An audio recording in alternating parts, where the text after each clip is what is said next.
There we go. All right, welcome everyone. I'm Janet Barlow and I'm the Executive Director of Hike Nova Scotia. And thank you for joining us for our Stronger Boards webinar on board leadership. And this is offered as part of the Trail Sector Capacity Building Project through Hike Nova Scotia's Trail Builders Network.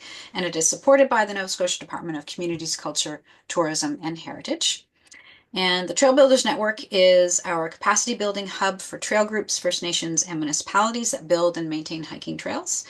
While Hike Nova Scotia represents the largest group of trail users on our trails, we also represent trail building groups. This webinar series is for all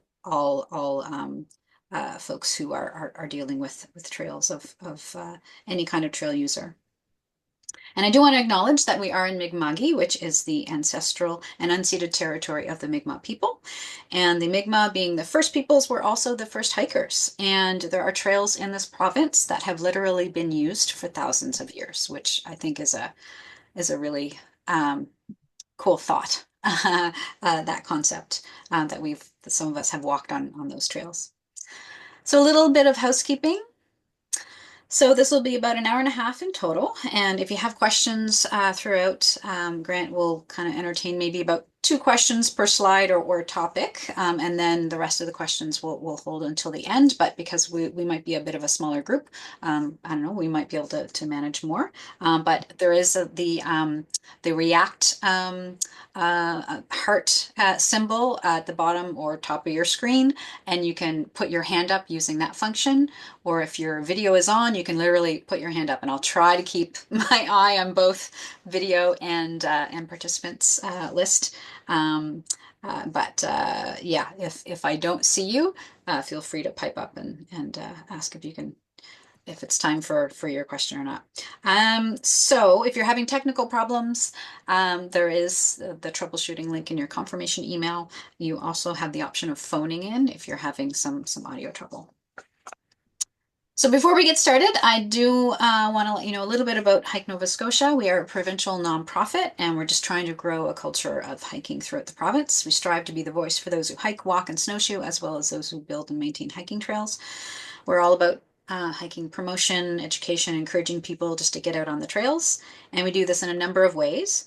We have our seasonal guided hike and walk series. We have our NS Walks weekly walking group program. Our hiking summit is coming up in Bridgewater this spring. We have a number of skill building in-person courses as well as webinars. We promote the International Appalachian Trail in the province. We have the Hiker Challenge where you can earn badges. We've got our Young Hikers Club, and there is the Trail Builders Network. And we are a member-based organization, so paid members get lots of perks and discounts. We also have a website and social media that are great resources for hiking and trail information and events. And yeah, that's my song and dance on Hike Nova Scotia. So I will stop sharing right now so I can introduce the main event, which is our presenter, Grant McDonald. And Grant, I've known for quite a while now. So Grant is an adult educator and consultant living in Dartmouth. He has a long-standing and enthusiastic interest in nonprofit governance and leadership. Grant is a former Dalhousie professor in continuing education. And I actually took his Improving Nonprofit Governance certificate program offered through Dal a number of years ago. He keeps the Governing Good website, which focuses on nonprofit leadership practice, providing insights for boards and senior executives. So Grant kind of knows his stuff on this, and so we're very lucky to have him to give us his expertise and long-running knowledge in the topic of boards. And just for some context, Hike Nova Scotia was approached by CCTH, Communities, Culture, Tourism and Heritage, back in the fall to spearhead this project because they see, as I've seen as well, that many trail group boards are struggling to keep their organizations alive and thriving and afloat. Volunteers are hard to find, they're aging out. And folks, a lot of them, you just want to build and maintain trails. But then all this board stuff is in there and you have to comply to that. And it can be challenging because, some of us, we just want to be on the trails. So hopefully this webinar series will help. And this is just the first of a series of 7 of them. So that's kind of where all of this is coming from. And before we dive in, maybe we could do some introductions. And Grant, what did you want folks to focus on as we introduce ourselves? Well, I appreciate knowing whether participants are on a board or are helping boards, advising boards. So just kind of a context. Where is this information going to end up? Is it going to end up on your own board, or can you hopefully use it to help others? Right. And yeah, and so your name and the organization you're here representing, and then, what context is this for you in terms of how you're going to use it. Mm. So how about I'll just look at my list there. So under Yarmouth County Trail, who is that again? That is, So my name is Danielle Byrne, and I'm the treasurer for the Yarmouth County Trail. I've been working with the trails for about 20 years in the Yarmouth County. We have 87 kilometers that we maintain down there. And so you mentioned some issues that we've been having, aging out being the biggest one. We'd love to be able to mentor somebody in our roles. Um, my role is treasurer, president. Our president is 87 years old, and he wants to be able to retire. So yeah, so how do we get our volunteers to step up to the board leadership? And hopefully those questions can be answered either in part 1, part 2, or part 3. great. Thank you. All right. And Candace is next on my list. Hello. Hello. Hey. So I am the trails coordinator for the municipality of Digby. So I help various different boards within the municipality. And you mentioned all of the issues that we're encountering. They're all aging for the most part. Many of them are aging out. Same, they want to retire. And I'm just trying to support them in any way that I can. And a lot of this is kind of new to me. So I am happy to learn. Great. Thanks. Okay. Next, I see Charlene. Yeah. Hi, Charlene Porter. I'm the secretary for the St. Mary's Trail Association on the western end of Guysborough County. And I'm also on another board. I'm a member of the Association of Nova Scotia Geocaching, who is a group that uses trails a lot as well. And I would have to say aging and recruitment and mentorship are key in both boards that I serve on, and getting new blood for sure. Right. Thanks. Yeah. Yeah. Lots of the same issues. Claudine.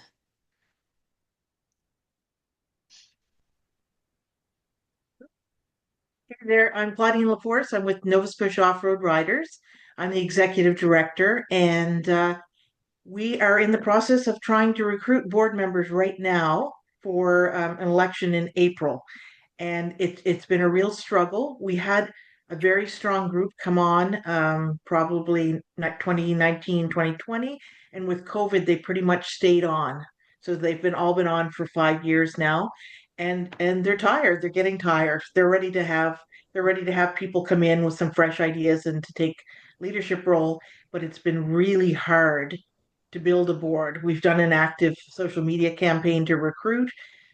We have a nominations committee, and there are still most positions have not had a name put forward. Mm. So it's been a real challenge, and I'm hoping to learn some good ideas from you guys to try to pull some new people in. Right. Right. Yeah. Thank you. And Dale W. Hello, everyone. My name's Dale Wells. I'm also, along with Claudine, sitting in on the session tonight. It's Nova Scotia Off-Road Riders Association.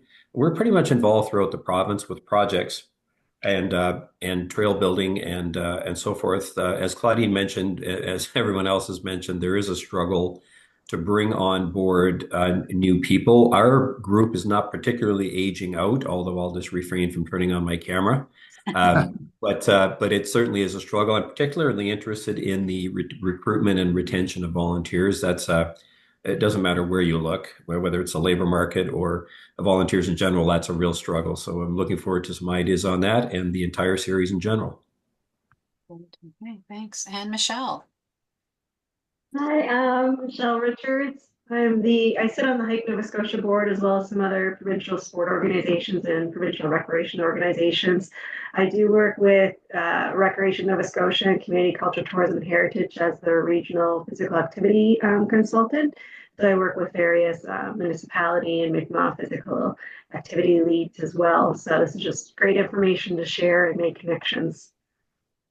Great. And I do want to point out that in May, we will have a very specific webinar on volunteer recruitment that Volunteer Nova Scotia is going to do. Now that's in May, so that's after and Sora, that's after your recruitment when you need your recruitment. But I'll let you know that if you go to the Volunteer NS website, they do have a series of webinars that they offer live and I think some recorded. So if you need to grab some ideas like right now, specifically on that topic of recruitment, that might be a resource you could go to right now, but we will have something in May. Right on. All right. So let's, thanks everyone for introducing yourselves and sharing where you're coming from. And I'll hand this over to Grant and let's dive into boards.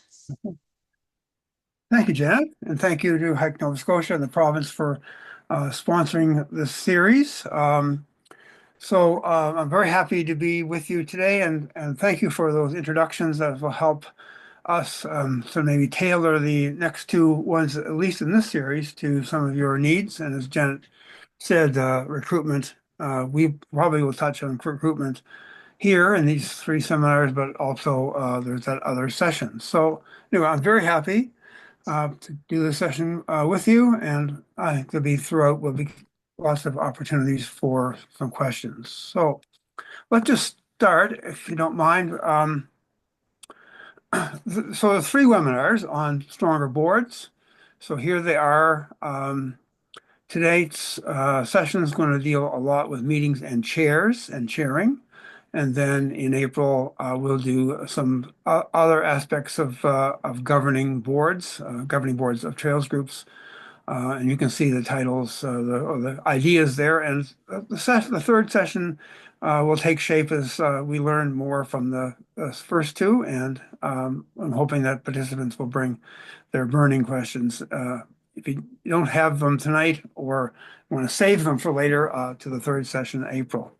So anyway, that's the plan. So tonight, I want to walk you through some ideas around board leadership.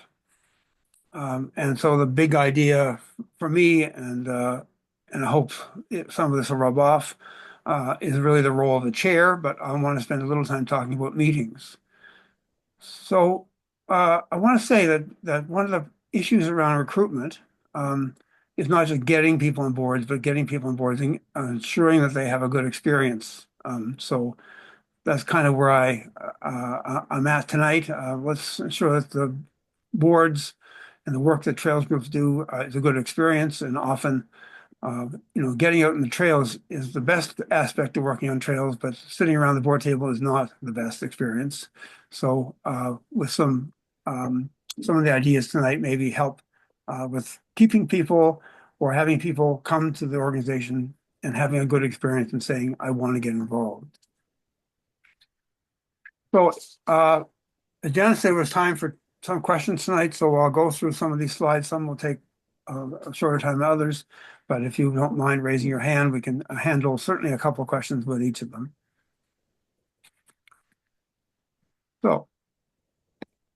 So this session is I'm going to tackle as best I can matters around board meetings, chairing meetings, and what these things say. So that's the main content, and I'm hoping that much of the discussion and much of the presentation and discussion will focus on chairing.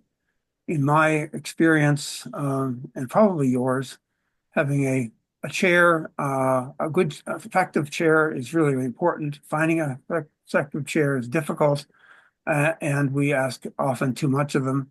So one of the ideas tonight we'll talk a bit about is how to make the job a little bit less daunting to people either in it or who may want to be a chair. All right, first and foremost, board meetings. So this may be not new to any of you, and you may already be doing these things on the boards you're on or helping. But I thought we should at least touch base here. So good practice suggests that the meeting notice that goes out to the board should include a proposed agenda. And we'll talk about agendas in a minute. The meeting notice should include the minutes of the previous meeting. Also, that's good practice, and there may be some questions around minutes, which and I'll have a couple of prompts on that.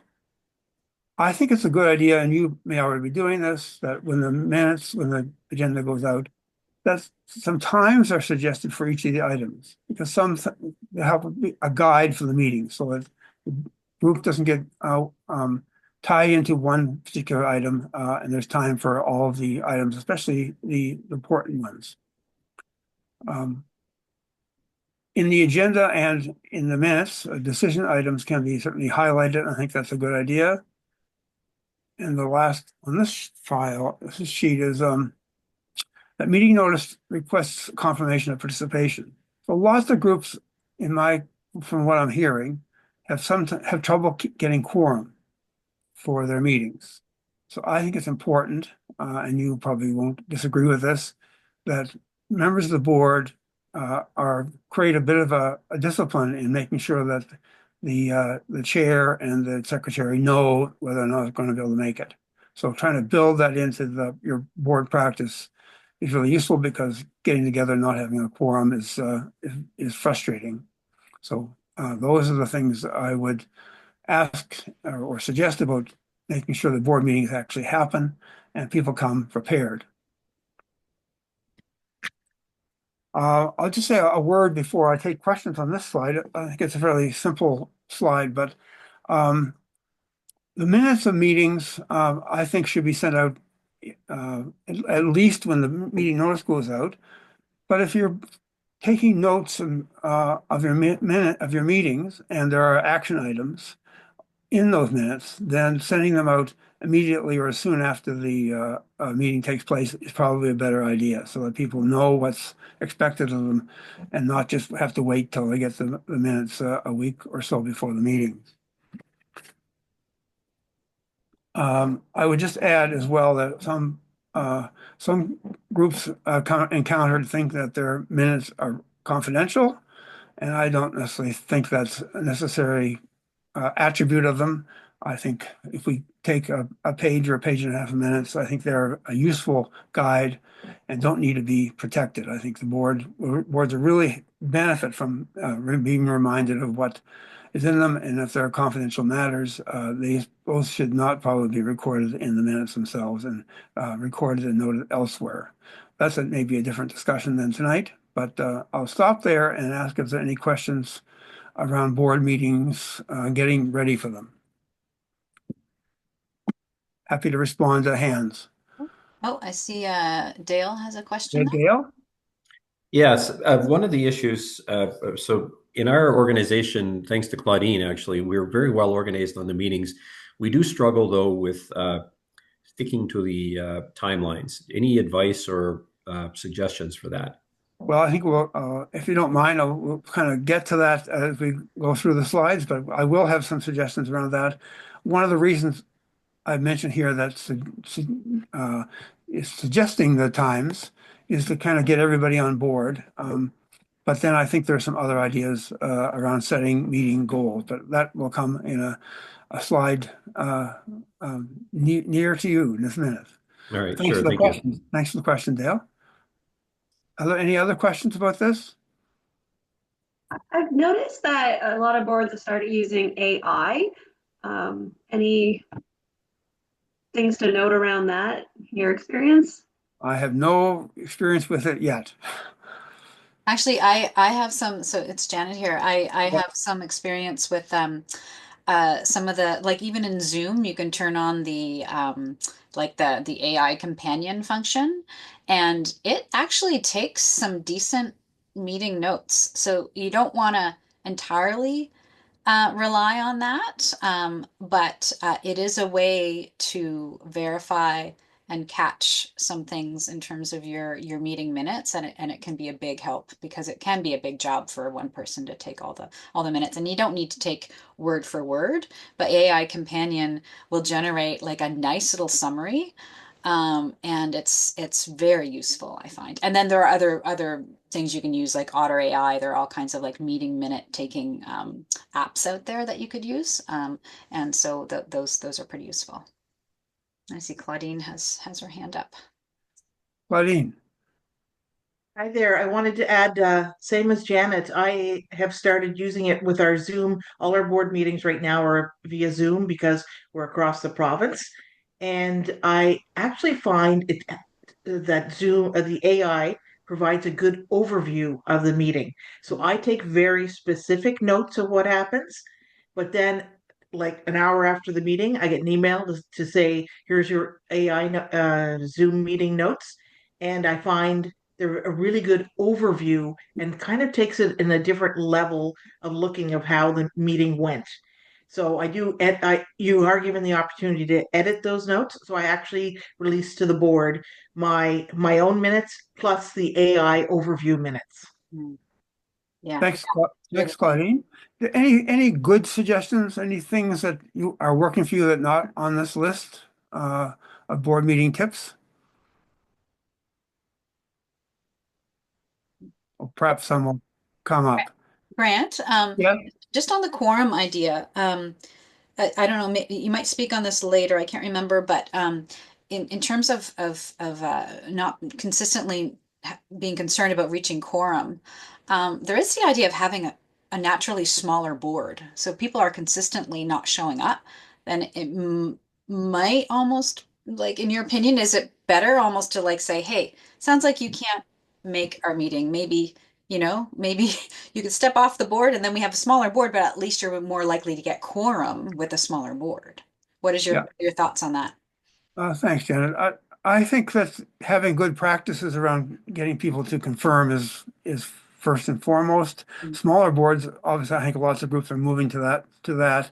But there's some other tips around quorum and that I think we'll talk about in future meetings. But anyway, in the last year, a lot of groups have raised this question with me about trying to get quorums on a regular basis. So part of it has to do with what you sign up for when you join the board and knowing what those responsibilities are, and the other has to do with things like advance notice and agendas, which we'll talk about in a minute, that are more interesting. So all those things that you mentioned are also part of the challenging of beating the idea, making boards reach quorum most of the time.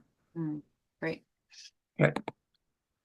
So as I said before, I wanted to get into chairing. So I have a slide here on chairing, and I have a slide to come on how to make the job a little more manageable than it tends to be. So here's some thoughts on chairing. So most groups will have at least a brief description of what the chair's role in their bylaws. I like to think that boards would benefit a lot from having a little longer description of the role of the chair, particularly chair or president. You could add to that the other executive positions, but to me, a sense of what the chair is responsible for is really, really important, and having that put on paper is really useful. It's also useful when trying to recruit a chair to know what their responsibilities are. And I think I would add to that, we all tend to have, when we have chair position description, try to list everything they're responsible for. And I think it's always maybe a good idea to say what are the two or three most important things they should do, because we don't want to load the chair or make with too many things that they're not all equally important. So the position description, and I have examples on my website, but they're not that difficult to create. And they can be certainly simpler than some of the examples I often provide. Chairing also is about preparing for meetings. So a effective chair will sit down in preparing the agenda and think it through before. And I'll probably mention this point several times, but rather than arriving at the meeting and having the agenda put in front of them. So the chair ideally should play some role in setting the agenda. And then going to the larger role of the chair, well, there's two roles, one in meetings, and many times we think about the chair of the meeting as being, their only role is really to run the meetings, but they have a role outside of the meetings. And again, wanting to be careful about what are the key responsibilities. Certainly in the meetings, it's managing the agenda, so getting through it on time. I've heard that mentioned already. How do we get through all the things, and facilitating the conversation.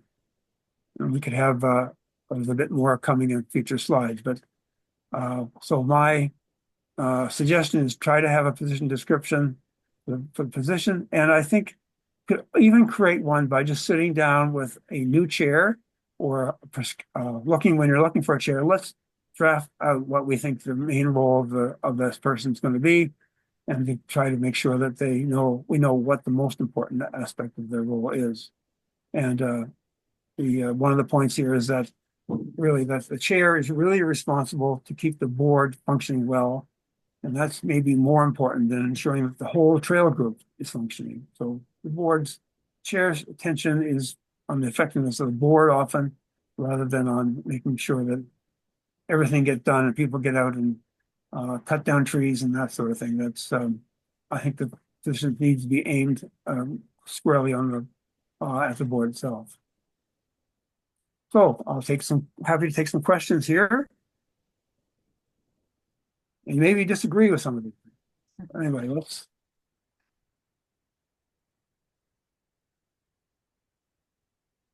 No, we got Claudine. Oh, sorry, did you say Claudine? Claudine, yes. Yes. Okay, so this you kind of got me on this one here, because we have a president, and I always went with the idea that the president is the one that chairs the meetings. Are you suggesting that it doesn't necessarily have to be the president, or? No, I tend to use the word chair much more than I use the word president. And so some bylaws state president, some state chair. I think they're the same position. The Okay, chair, great. the president, to note that word president suggests a much more powerful position than the word chair. And so I tend to push groups towards using the term chair, but really it depends on your group. Okay, I appreciate that. Thank you.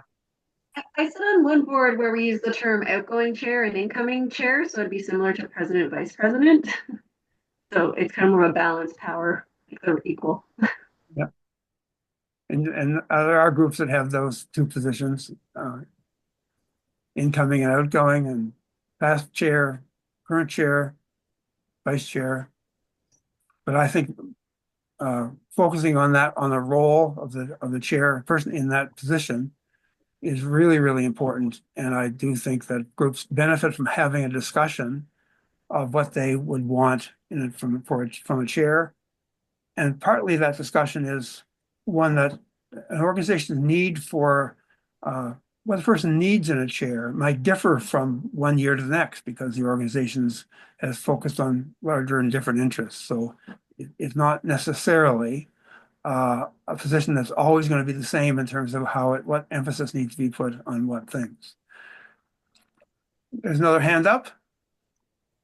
Hi there, Grant. One of the things that I've found because I'm often chair, is the person who has the technology capabilities to actually set up the Zoom meetings and everything else. Sometimes it just defaults to the member that has all of those abilities as opposed to the president or somebody else in the group. I hadn't thought about that. But I can see that easily happening. Uh, if that's the case and you want the chair or president to play a bigger role, then I think I would put even more emphasis on that person helping set the agenda and think through it. Anything else? Any other questions?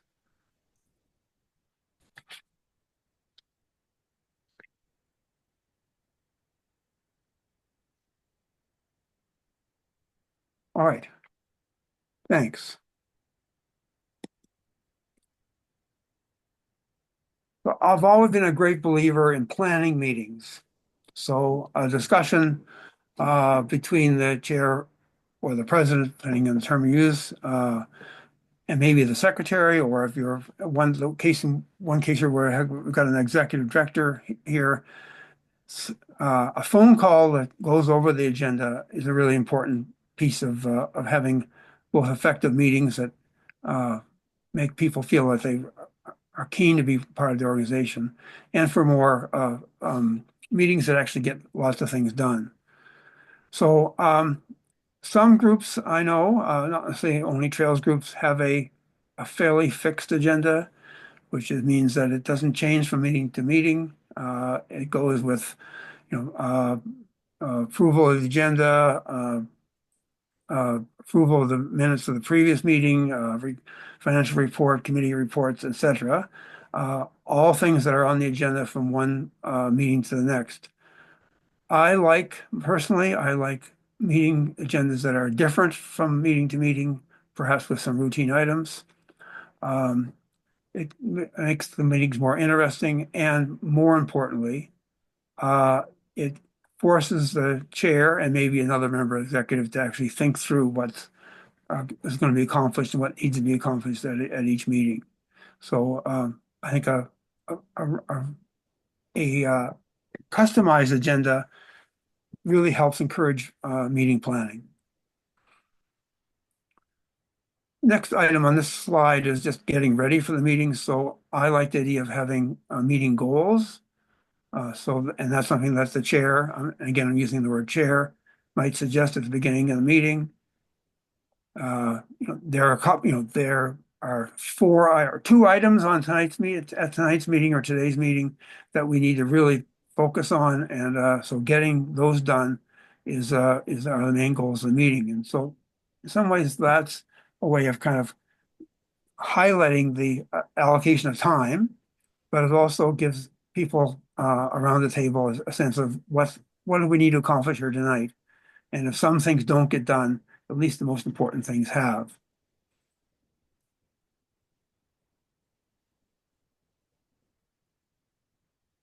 And I don't think I need to say much more about this, anticipating not just the content of the agendas, but also thinking through what the dynamics might be, who's going to be at the meeting, what are they feeling about these different items. So thinking at least even spending a couple of minutes thinking about the people around the table and the content matters and trying to match them up is a good thing. So if a chair and ideally a chair could do this with a phone call to the secretary, 10 minutes thinking through the agenda before it's sent out, or even after it's been sent out, and thinking about the details of it can really, really help the meeting. I'd welcome some tips here if anyone has any about planning meetings, and maybe coming back to the question I think Dale mentioned about getting things covered, not spending too much time on one thing. Claudine. Claudine, again, thanks. Wait, you can't shut me up when I get going. Uh, I I find one of the reasons our meeting runs really long is because every chair, because we have the president and then we have directors, and each of the directors is responsible for an aspect of the organization, and they all um, would like to participate because this is the only time we meet each month. They kind of use that time to participate in reporting on what they've done. So I think to get back into why Dale's saying that the meetings sometimes run, our meetings run very long. We try to plan them for being tight, but then when people start talking about a topic they're interested in, it obviously it can get away from us sometimes, and we don't want to be rude because they're there volunteering their time and communicating what they're doing. But it's been a challenge to try to rein them in to give a short report. I've tried a couple of things, like I've asked them to create a report ahead of time that I can distribute to everybody so that they can read, so everybody can read it, and then they can just report the highlights. But it just never seems to get done. So our meetings tend to be the time when everybody presents all their information. Well, Claudine, I guess I think that if boards begin to discuss how they want the meetings to run, and then I think that helps. It helps gets people committed to shortening up the meetings or taking less time giving their reports, and also discussing how the meetings be run. How it means discussing how firm you want your chair to be, and sometimes that has to be done every time you have a new chair or even once a year. But I don't. But that's so. I think the practice of let's maybe evaluating our meetings or how do we want to change the meetings is something that boards seldom discuss. They want to get on with their regular content and they don't want to examine their own practices. And I think it can be a very healthy and not very necessarily an intimidating discussion. How do we want to do better at our meetings? I think it would help a lot to ensure that the chair knows that they have that in some cases a mandate to kind of rein in some of the discussion, but without having discussed it, chairs are more likely just to let it go. So I hope that helps. Are there other questions? I saw several hands. No, just a comment there, Grant. It's important, I think, to set ground rules when a new team of people get together. And it's a valuable discussion. And then the chair can remind people of those ground rules, or even if you have ground rules set up on a placard somewhere in your office or on a Zoom call or what have you. And so that way facilitation is not done rudely, but just politely making sure we value everybody's time. Yes, that's a good reminder that meeting ground rules can really be helpful. Thanks. So Grant, Hike Nova Scotia, a few years ago, we instituted a sort of a 2-minute regional report thing, and it was like timed with a timer that actually went off, and we kind of had a little bit of fun with it, like it was a competition almost to see, who could keep within, get everything they wanted out within that 2-minute reporting period. And it really, like, it's almost like those Pecha Kucha presentations, where you have 20 seconds to talk to each of 20 slides. So that might be a way. And if you put up front and everyone has that understanding and they agree, okay, like all 5 or however many regions you have or people who are reporting, and whether it's 2 minutes or 5 minutes, but you can kind of you can game it a little bit and say, okay, your timer starts now, go. And then the timer goes off. And then everyone knows that when the timer goes off, we're moving on to the next person. It's kind of like in council, right? Like council chambers, I think there's that. So that is one way. It may or may not go over well, depending on your board. But if you gamify it and make it fun, then it possibly could work. That is a good idea, Janet. The other thing I would add is that the meetings have often board meetings have lots of reports. And I wonder whether sometimes reports could be alternated from one meeting to the next, so that in one meeting you have 2 reports every meeting, but it's not always the same report.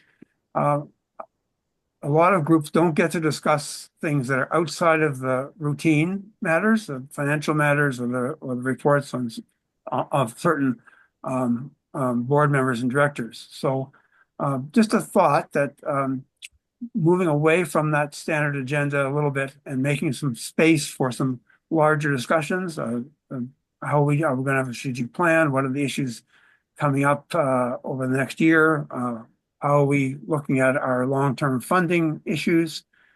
Making some time on the agenda for bigger discussions often means uh, finding ways to cut back on the routine things, even though um, you kind of want all your directors uh, to participate in your meetings. Maybe if you're meeting monthly, some of the routine reports can be alternated. So let me throw that out as a suggestion. Mhm. Yeah. And then Dale had a question. Yeah, well, more of a comment. So there's some great points. I like the timing, having some sort of an actual measurement of the presentation time. I think I'm going to go shopping for an egg timer. I think you could have some fun with that. Yeah. When setting up the agenda, would you suggest organizing the agenda in a way that would list items that could be deferred or prioritizing, or how would you go about that? Well, I would say I like the idea of a meeting uh, going through all the things that are on the agenda. Uh, but then I would say, well, maybe there are things that just don't need to be on the agenda. So rather than having a meeting say, well, we failed to get to several items, I would suggest maybe thinking about shortening the agenda and thinking about putting things on the agenda for for meetings over time. So that, and I'll talk about a board calendar on a future webinar. The idea of kind of mapping out what you want to talk about over the course of a year, so that the big items which you never get enough time to do are kind of solidly in there, and that some things are better discussed not every time the board meets, but maybe every other time. So I think I wouldn't I wouldn't opt for just deferring matters. I mean, you could do that, and if the board's happy with that, that's fine. But I would probably lean towards meetings that get through the items, and maybe that requires fewer items and maybe in some cases more time for some. What do you think, Dale? Yeah, I think that makes sense. Perhaps being a bit more ruthless on the what are the critical items. We often run into an issue where we actually have some matters that do require some discussion, and we start running into restrictions on time. Yeah. So there's some great points in here. I really appreciate Yeah. that. Well, thanks. But I think if there are bigger items and things that are important or take more time, putting those at the beginning of the agenda might be a way of really getting to them rather than leaving those items that are important for giving them really short shrift in terms of discussion. Right. I mean, it goes back for me to the planning of the meetings and thinking through what we need to accomplish, what do we need to focus our time on, and are there things that board needs to discuss, but it never gets discussed because we stick to a routine that kind of we get very, very committed to. Yeah, Grant, Janet here. I two things that I use when in sharing is I actually come up with a script for my agenda. So that we think through, like, if a decision has to be made, well, what is the wording of that motion? Which will be very useful for the recording secretary as well. So if you think through that ahead of time, then you can save that 5 minute discussion. Okay, what are we deciding on again? What is it like? What are we saying? If Yeah. you could actually even include in the agenda proposed motions, like in the agenda that goes out in advance, so that Right. it's already thought through. Yeah. Sometimes you may or may not get to that point on like when you're preparing for an agenda, but at least the night before when you're preparing, doing that, I find is very helpful. And also just if you need to have a general discussion where there's no motion, like what are those key points? Where do you want people to land at the end of that discussion? Is there an action? Like, what is it? What is the point? Yeah. And then another thing that I've done is, as chair, it's hard to keep an eye on time, make sure you get through the agenda, all that stuff. So I've had another board member keeping an eye on time. And so if it's 10-minute discussion, they chime in at the 5-minute mark. Okay, folks, we're halfway through our time on this. It kind of gives us a bit of a nudge. Oh, okay, we haven't really addressed the nugget. And so, and then 2-minute warning. Okay, we got to be moving along. And I find that has been really helpful. Well, Janet, those are two good tips. Preparing motions in advance, making some notes to yourself as the chair, and having somebody help watch the time. In that, in many cases, a chair and a secretary on the board can be a really good um, team. You know, and so how I think chairs would always have an advantage in going over the meeting a little bit with somebody else in advance. But even if they get to spend the time on their own, just thinking through the meeting, that would be a big step forward for many groups. But I like the idea of sticking to some times. When we at a future one of these sessions, we'll talk again. I've already mentioned the board calendar, but I think it's important for boards and for board chairs to have a bigger sense of what's coming in terms of the work of the board over the course of a year. So thinking about the bigger items means that you're at some point every meeting you've got a sense of what's to come on the board's agenda in the meetings in the months ahead and what we've already covered. So that each meeting isn't just a repeat of the previous meeting. So there's a sense of importance over the course of the year, and so we're not relying just on one meeting at a time. And Michelle had a question. Just a note I found really helpful that in one agenda, the time allotment we put in like 7 o'clock, this happens, 7:10, this happens, 7:15, this happens. So you can really move along because sometimes you say 2 minutes, people don't know. And I know you get the egg timer thing, but having the actual time stamp for each item helps you move things along. Okay, good. I don't know how many agenda items people typically have in the board meetings you attend. Um, I think more than 8 gets difficult if you're going to have an hour and a half meeting. So again, I'd come back to the idea of trying to have fewer items and think about not everything has to be discussed every month if you're meeting a monthly. So just keep that in mind. And it's an attempt to maybe get away from a little bit from the routine of kind of a standard agenda where everybody gets the report. So I'll just put those out there as a thinking point. All right, thank you.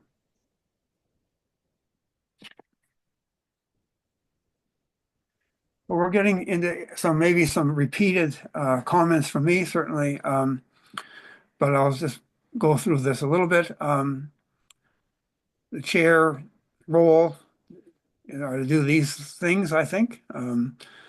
Set some goals for the priorities for the meeting. And again, that can come with better planning, setting a friendly and action-oriented tone. We've got some important things here tonight, fellow directors. Let's see if we can make some headway on items A and B, and those are the most important things we need to get done. And to, again, focus on the agenda and focus on the people themselves, especially when there's this finding common ground. Planning meetings helps you think about what matters may be contentious or that we need to have a lot of discussion on. So those things, and those things don't have enough time when there's different points of view, then that's something that doesn't really help build your board and your organization if you have to not give enough time to things which people have lots of opinions about. And I guess the other items are fairly straightforward. Chair's role is to can provide some summary, maybe with help from the secretary, or maybe the secretary does that, and to show appreciation for everybody coming and contributing. So a chair's role is important, not only in getting through agenda items on time, but sort of managing the whole affair of people trying to work together.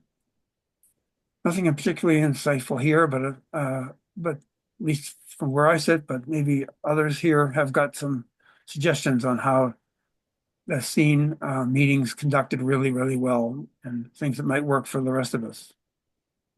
Suggestions?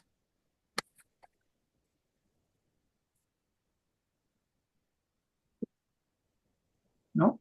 Okay. So the next item is I've been thinking a lot about this lately because I know groups have challenges getting people to take on the role of the chair, and that chairs end up having to do everything. So here are some tips, and I'm hoping you have some too, trying to make the role more doable. Janet and I were talking about how to make it less intimidating. So making it less intimidating kind of is important in recruiting a chair, and it's kind of some ideas here also are about helping maybe midway through a year's term of a chair, reassessing the role to make it even more pleasurable to try to do. So again, I'm repeating myself, but I think not to make the chair's role self-evident. The fact that you have a chair or president doesn't mean everybody has the same idea of what that person's role is. So a chair or president's role description and priorities, I think a discussion and a document that outlines those is very, very important. Very important too to not look at the past. So if you have a chair that's been in there in a position, or a chair or president in the position for 8 years, the new chair doesn't necessarily have to follow that model. And if you haven't had a chair for a while, or have been struggling getting a chair, someone to serve in that role, beginning to talk about what's needed now. What do you expect of me as a chair? If I was being asked to chair a group, I would ask the group, what do you expect of me? Not in terms of my formal roles under the Societies Act, but in fact, my role in helping the group. What do you need from me in the coming months in terms of running meetings and helping the board be an effective group? I have some tips on this in a slide at the end in terms of a link to an article I wrote. So we can talk about that then. So making the role more doable, being able to attract people, is discussing the expectations of the role. I think a lot of boards I know just assume that it doesn't need any discussion. I don't think that it doesn't ring true to me.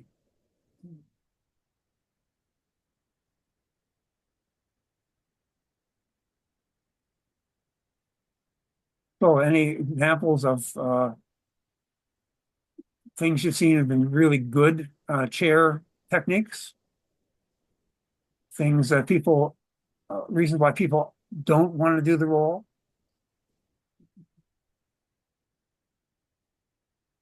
They're having trouble recruiting a chair. Why?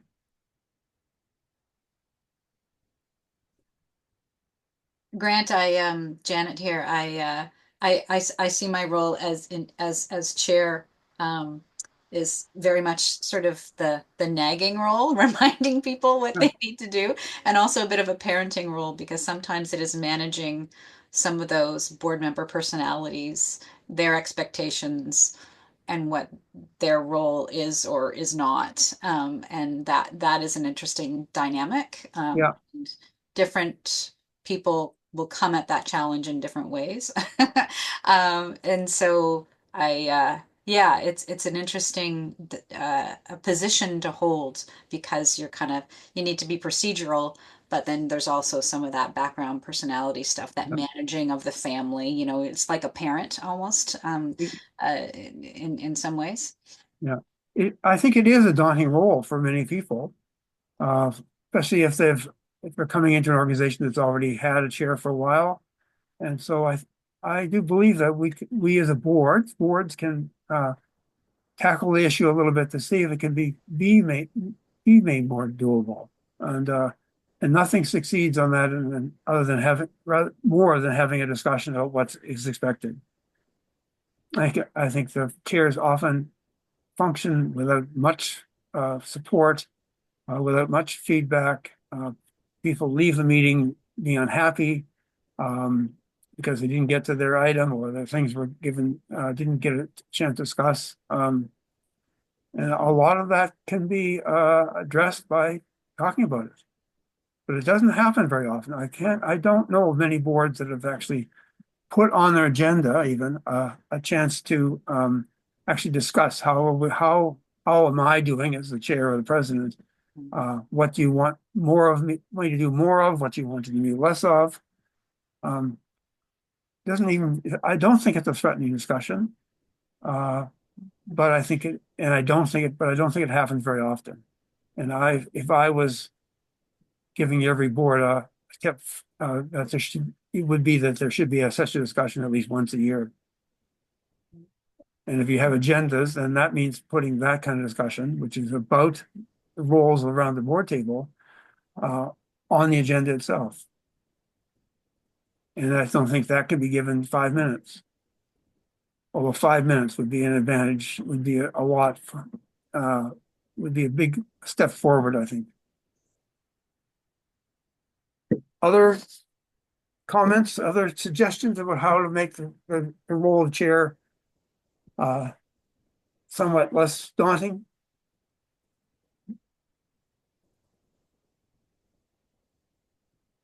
Is it possible to have that discussion about how am I doing as a chair? What do you think? Would you entertain it?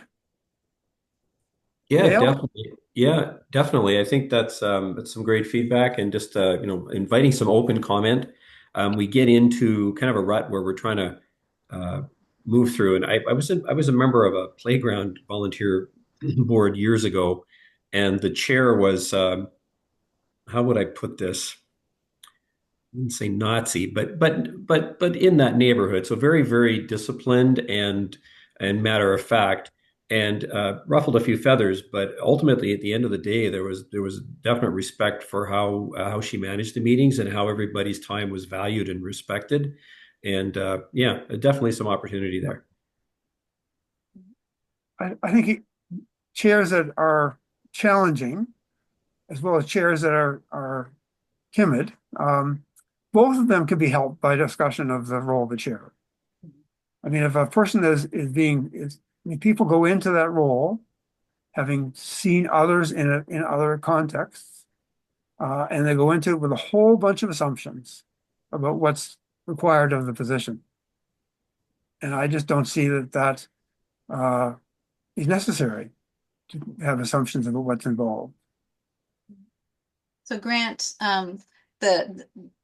some people could probably end up feeling a little bit like they're in the hot seat, or feel very uncomfortable when that question is asked. So I'm wondering if it's more in the context of the board as a whole evaluating itself and how it's doing, and then naturally as part of that conversation, oh, I feel, if we had stronger chairing at board meetings, or, and some of that information or discussion could point to the chair role. But can you speak maybe a little bit how to make it not feel like everyone's just analyzing that one person, because that Well, could be overwhelming, I think. yeah, well, sure. So one thing is to actually talk about the role in terms of writing down a description of what's expected. I mean, that would be one thing. Evaluating a meeting now and then. How did we do tonight? What could we have spent less time? What could we have spent more time on? Again, that doesn't point directly to the chair. Um, but it also is an opportunity if somebody is going to step into the role for them to ask the board what do they expect of the person who's going to be stepping into the role. So it doesn't, I mean, I guess a confident chair, but one who's got doesn't have much ego wrapped up in it, might well be willing to say, what do you think about how the meetings are going and how I've been doing? But somebody that has been doing it in a certain way for a long time, uh, it's more difficult in those circumstances. And again, having a discussion or having the chair actually come forward with their own role description might be an effective way of getting the person to think about how they're running meetings and their roles outside of meetings. I don't think there's any one way of doing it. But certainly meeting evaluations, board evaluations can all do that. As can other people on the board taking the person aside and saying, maybe we should have a discussion about why we're not getting all of our agenda items in and what we could do about that. So it doesn't always have to point to the person. Those are my tips. Great. Other people have some ideas?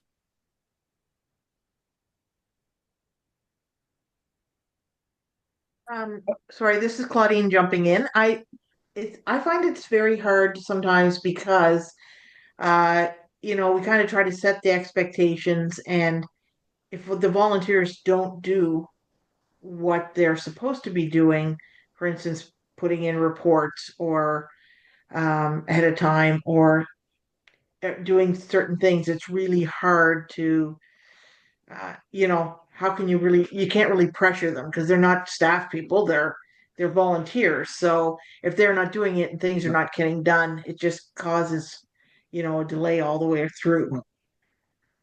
Well, I think that's right, Claudine, but I also think that the chair doesn't have to take that responsibility to make that done. If the chair are themselves kind of modeling good practices around the board table, listening to people, then I think other people will then, hopefully pay attention to what their responsibility is. The chair can't fix everything. Uh, uh, and I think getting caught up in trying to bring all the volunteers into line or making them do more is maybe not their first job. But again, if you're a chair, you're not sure whether that is your first job. Yeah, we'll be transitioning to a new president. So I'm kind of taking this all in and I'm going to try to put something together so then the person that comes in is the new president, who the president normally chairs the board. Yeah. So Well, I'm going to have this discussion with her and hopefully we can, incorporate some of these ideas because I think it would make a much better meeting to have it run maybe a little bit differently than in the past. yeah. And I would add to that, if you're having that discussion with the incoming chair, write it down. What is it? Does the chair what does the chair aspire to in terms of running meetings? And to have a discussion of what that role is or what she wants it to be is the basis of a role description. No, Michelle. Anyway, having that discussion it would be a good one. And I think a lot of people who are taking on the role of chair really don't know what's expected of them and feel intimidated by it, and rely too heavily, as I've already said, on what they've seen in the other aspects of their life. And I think we can make it a lot easier for chairs to be effective and make the position a little more inviting. But it can't be done without talk. Michelle has a question. There's a few boards I've sat on, and the president or the chair gets stuck in that role and nobody steps up. Any sort of advice, or like, is that something you should put in bylaws? Like, they should sit on it no longer than this, or if they read it 1 year, that's it. Like, but I find some people get stuck in that role long past what they intended. Well, I don't have any particular advice about that. I think being stuck in a role that without a feeling of support and effectiveness is not a good position for anybody to be in. I have to, so I'll take it on for a year, but don't take on the job for a year without any support or ideas to help them along. That would be that's my main message here. If somebody has to step into agrees to do it for a year, and they know what they're agreed to, and the board is clear what they expect of the person, then that's fine. Then that person leaves in a year having a model or what is a better practice of being the chair. And the vice chair, often groups now become more common for vice chairs to be the person who's the chair elect. So a chair that is very effective for in their year as the acting chair and wants to move on will find it much easier to find somebody new because they have set a higher standard for communication about the work of the chair. And Grant, in terms of, like board terms, can, if that's in the bylaws, then there is a requirement for a board member to step off the board after a certain amount of time. So if you don't have board terms, you could actually get stuck with someone who's in that position because no one else will take it, but then they just stay there and there's no impetus for them to get off. And so, but that's a double-edged sword because It then, is, it is. yeah, because then you're faced with a recruitment challenge. That's right. So it's yeah, you pick your poison, I guess, right? I think it is a really double-edged sword, especially in rural areas where people aren't the number of people to draw upon to serve in that role. So I tend to beginning to think that longer terms might be good in some cases. Um, and I think lots of groups, they might have term limits specified in their bylaws, but then uh, they ignore them or they re-elect the person. I don't think that's a terrible thing. Uh, and I don't think I would want to see term limits in order to get rid of somebody. I think it's helpful in terms of certainly helpful in terms of recruitment to indicate that as one of these bullets says, it's not a forever assignment.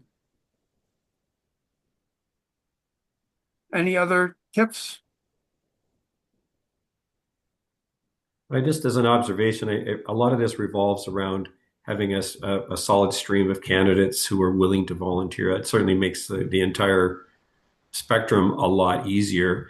And as already mentioned, it becomes almost a self-fulfilling prophecy where the longer some of these members are in, sometimes a bit of bitterness and overload. And then there's even fewer candidates looking at the situation, having any interest in it. So definitely stirring the pot once in a while, I think would be beneficial. Yeah, exactly. All right. I think I'll move on with your permission.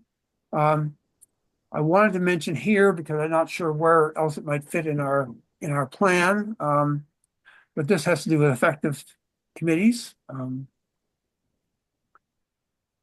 So should I say about this? I think a lot of nonprofit groups are quickly try to set up a committee when one isn't really needed.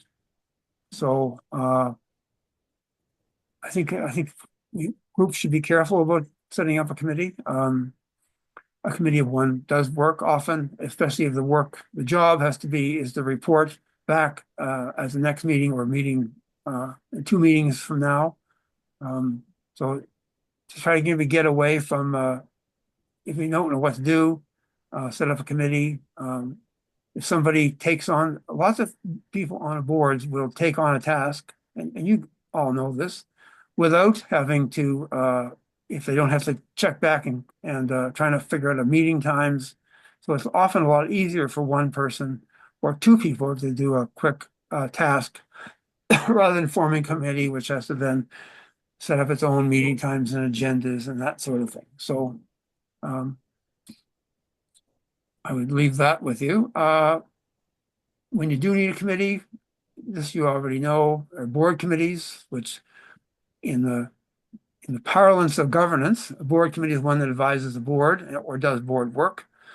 And other kind of committee, an ad hoc committee or an action group, tries to work on operational matters. They're actually out there putting culverts in. So I think being clear with that. So part of that has to do with not every committee has to be reporting to the board about everything it's done. If committees, from what I've seen, the committees that actually have a fair bit of authority to do some action without always having to check back with the board are often more effective than the ones that always are checking with the board. So, and in general, from my teaching practice, when you set up student teams to do come back and do reports, those teams that set some goals and priorities, where there's an actual time frame, really helps committees to really coalesce and do and become energized to do the work. So here I would say uh, trail groups should try more than maybe they do when setting up committees to give those committees some authority to act on their own without having to check back. And here I'll just ask, here's Dale. Yeah, on that subject, so what resources are available? I'm just looking at this from I guess I'm kind of looking at it from a budget perspective, like how much freedom can we give someone? I like the idea of a committee. So you actually wrote that down. A committee of one is not necessarily a bad idea. And then, perhaps sending them away and saying, look, just come back with a rough draft of an overview so that we can review at the next meeting versus some onerous task of developing a complete agenda. But when it comes to assigning and giving individuals authority as a group, you mentioned the Securities Act. What resources can we refer to that kind of lays out the specifics regarding the nonprofit organization and I guess some of the operating rules within that? I'm not sure what you're getting at, Dale. The Societies Act, which is the governing legislation covering nonprofits, doesn't provide much specifics around uh, authority to act. It's a general framework of how the board should work. Okay. Are you So, thinking about legal issues? well, I'm just wondering about, I guess, for not so much legal issues as transparency to the general membership. So, if we're going to assign some funds, for example, and either maybe an individual at the beginning and say, look, we'd like to do this. Let's say it's some a facility that we're using, Mhm. whether private land or whatever the case may be, uh, and we are going to do some upgrades. I'm just kind of curious as to I'm a big believer in that everything should be fully transparent to the general membership, and there Yes. shouldn't be any just try to squash room. You know how rumors can very very quickly accelerate. So I guess I'm probably asking a question I already know the answer to it. There's probably not a lot of guidance on that, but I think perhaps there's maybe a bit more freedom within some of the groups than we realize when it comes to allocating duties and maybe setting up some specific budgets and that sort of thing. Well, I think we could, as all of our groups need duty to be transparent to to the members of our organizations, and part of that, in the context of the whole board, is the budget of the organization, and it can be a whole budget for the organization, or it could be a budget broken into several smaller budgets, which individuals have an opportunity to manage. Um, so, um, so a lot of the transparency is around money. Money, if grants are given at the end of the year, or maybe more than once a year, there's some accountability to the membership around expenditures of money. Uh, but I do think that a committee could have allocation of money, could have their own budgets if the whole board set it. I don't know if you would want to, if somebody gives people authority to act, really, that point is really just about having people to do some things that they're agreed to do, realize some goals, work within a certain time frame, and if they need resources to make that happen, then the board would allocate those resources to that action. Um, but the Mhm. board ultimately might be the signatories to any expenditures. Right. Yeah. I'm thinking from our perspectives, we could probably be a bit more flexible than we currently are in some cases. So, all right, great. Well, thank you. Yeah. Thanks for the question. Other questions around committees, teams? I also am a fan of calling groups, not just committees, but teams and task groups, I find have, for me at least, have more of an action orientation. And have a better, more, um, I think it's a term that people like more than they like committees. And I don't know how different trail works um, allocate the work that has to be done over the course of a year.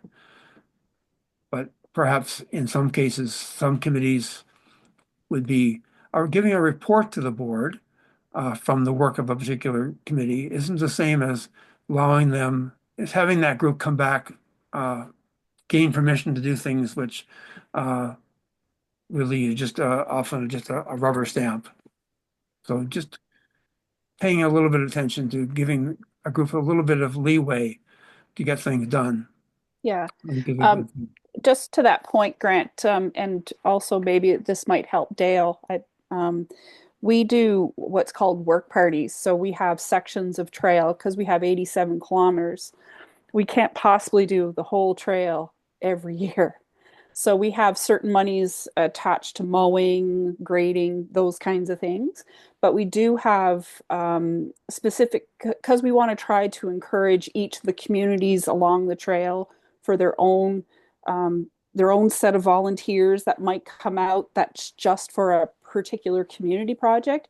We have work party money so that if they need a load of gravel, we go send it. They said, well, and so we have sort of a figure in mind for those particular, let's say, $3,500 for Yeah. a section of a kilometer that they want to go out, and all the community members go out and fill up potholes and grade a little bit and brush cut and get some water and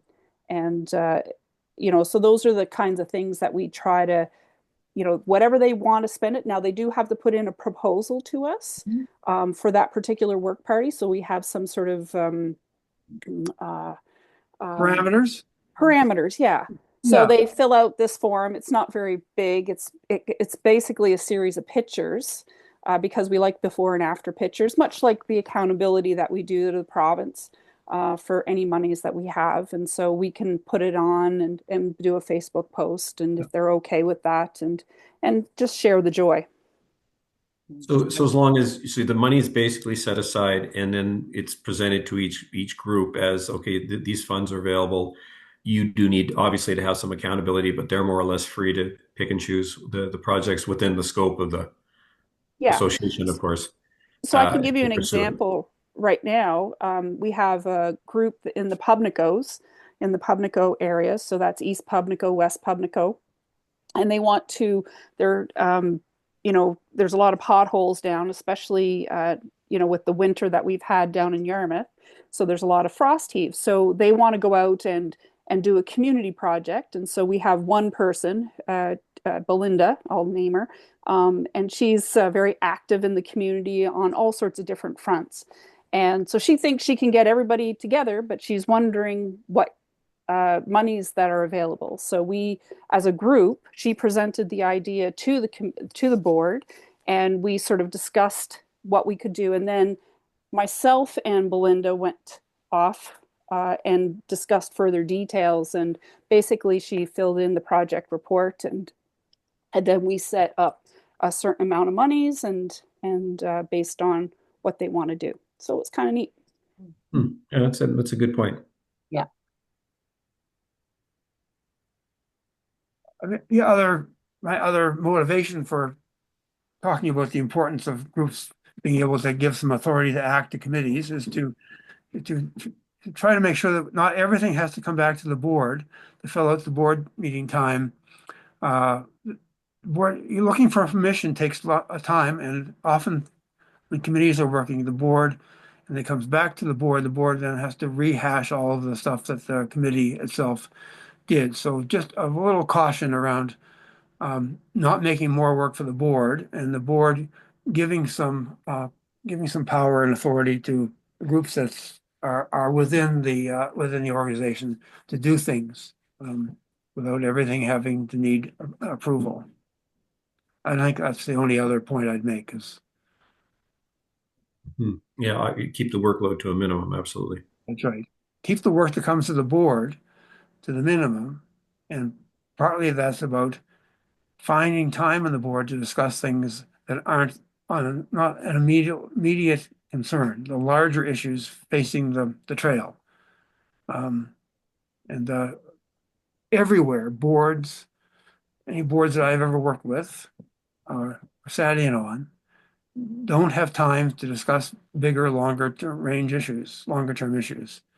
They're caught up in the moment, and it's very important, I think, for the board to set aside some time in their meetings to think about what's coming down the rails to them in terms of the future of their organization and the future of their trail, rather than only focusing on the current matters. So it's very hard for a group to set that time aside, uh, but I think it's important that they seek to do it.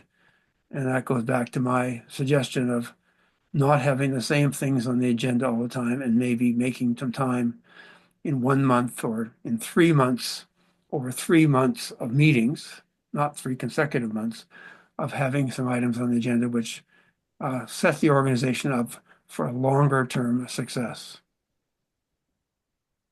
So I guess that, and we'll talk about this in a future webinar, but how does the board work more strategically? They do so by setting some long-term goals for the organization and then making time over the course of their meetings to talk about how they're doing on each of those goals.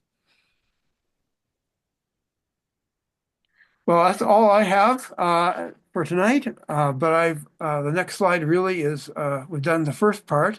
We're going to ask who are board chairs now, but I'd be happy to entertain your questions and your ideas around board leadership. And maybe, and I'm sure some of them will find their way into the slides for the next two sessions that I've been invited to do. But and I guess I wonder, and maybe Janet will do an evaluation of this session. But are there takeaways here that you think you could begin to at least have a conversation with in the groups that you in your own groups or groups you work with?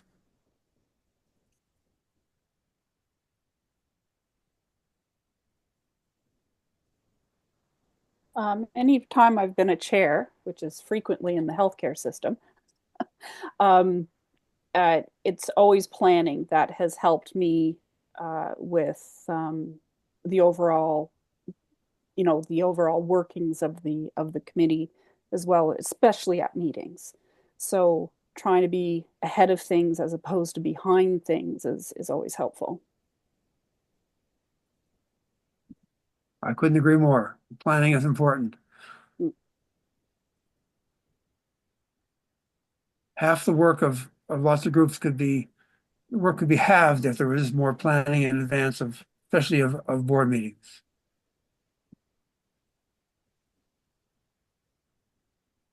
Other suggestions?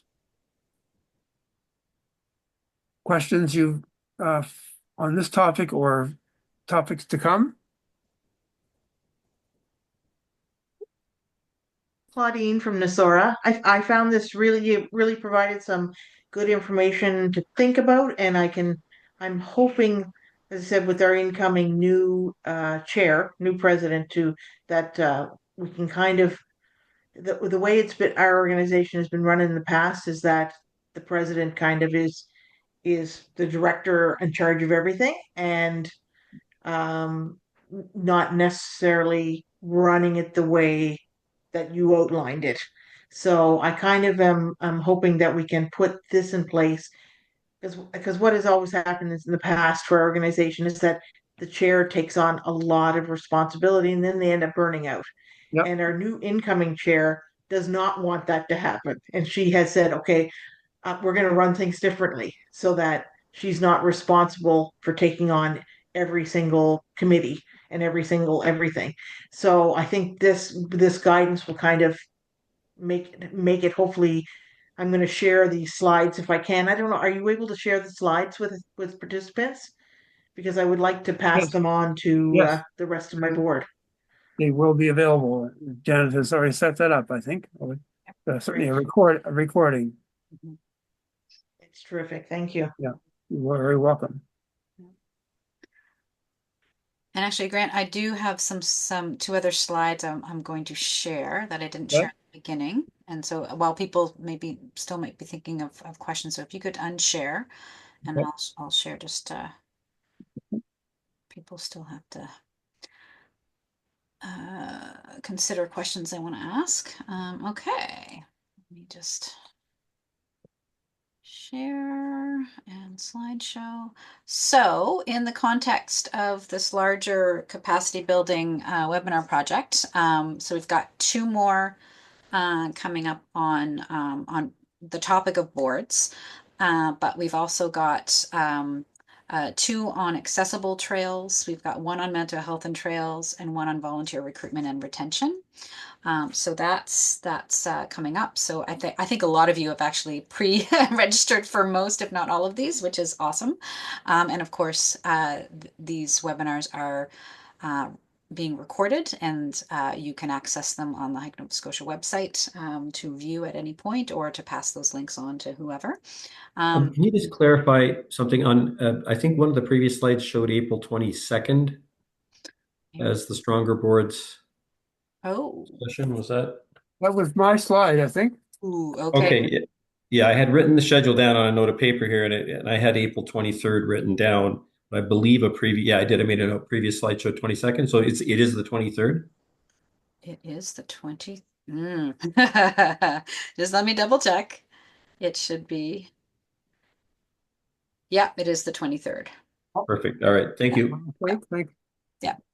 And then an exciting project, just to let you know about, more will be coming on this to folks, is that Hike Nova Scotia will have some trail support coordinators, some summer staff who will be available to work with a limited number of trail groups to help them with communications, promoting volunteerism, maybe planning events, and then also just taking the board governance thing a little step further, just, looking up templates. And not that summer students are board governance gurus, far from it, but they can assist in, if policies need to be developed, in just sort of the mechanics around that. So we will have two people over the summer, so about 15 weeks. And they'll hopefully be able to help about between 8 and 10 groups. We'll just have to see how, what the response is. But that is coming, and that's pretty exciting. So more to come on that. And I'll just get out of there. So yeah, what we'll do in follow-up is there will be an email with a link to this recording, and then I'll also get the slides from you, Grant, for this, so that there's also just the slides, and then Yep. there's also some links that we'll send along, and then there's an evaluation survey just for you to sort of give us your thoughts on the webinar, and also maybe some indication of further topics that we could dive into. That would be really helpful. So if you could fill that out, it'll either go out tomorrow or the next day. And if you could respond to that, that would be wonderful. And Claudine.